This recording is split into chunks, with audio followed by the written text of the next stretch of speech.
Hello friends, in this tutorial we discuss about dimension tool. You can choose it from large tool set.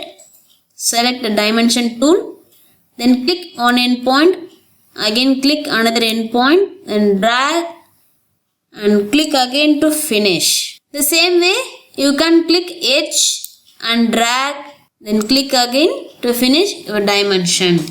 So now you can see your dimensions created. If you change your model, so dimension automatically rescaling. Okay. And also, if you want to reset any default dimension, just double click, then enter your value, press enter key.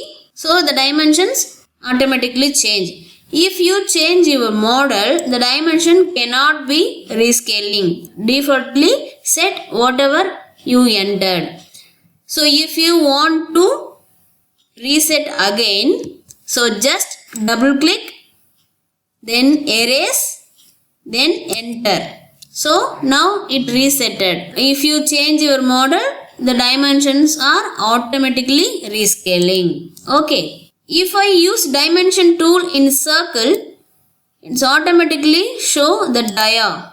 If I use the dimension tool in arc, it automatically shows the radius. Okay. You want to change the dimension, styles, color. Just you go to window, then model info, then dimension. Here you can see text. So you can choose font.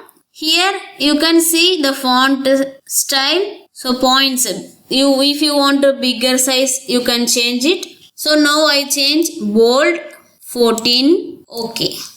So the same I want to change the color also. So I choose this box and I change the color.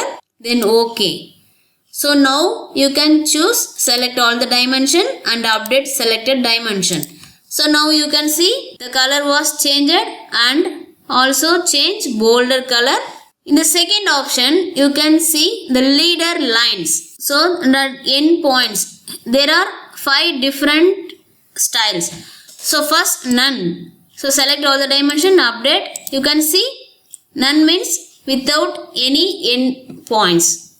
So next one slash, update.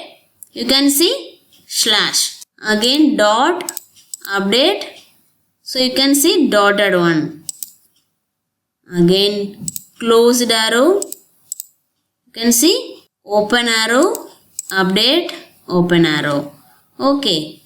The same time you can adjust align to the screen and another option align to the dimension line. If I choose align to the dimension line, here there are 3 different styles. So one above, so select all the dimension, update. So here you can see your dimension above the dimension line. Now I choose center, update. So it change center of the dimension line. Okay. Now I change outside. It's automatically changed to the outside. So which style you want, you can choose it. Thanks for watching. Don't forget to like, share and subscribe.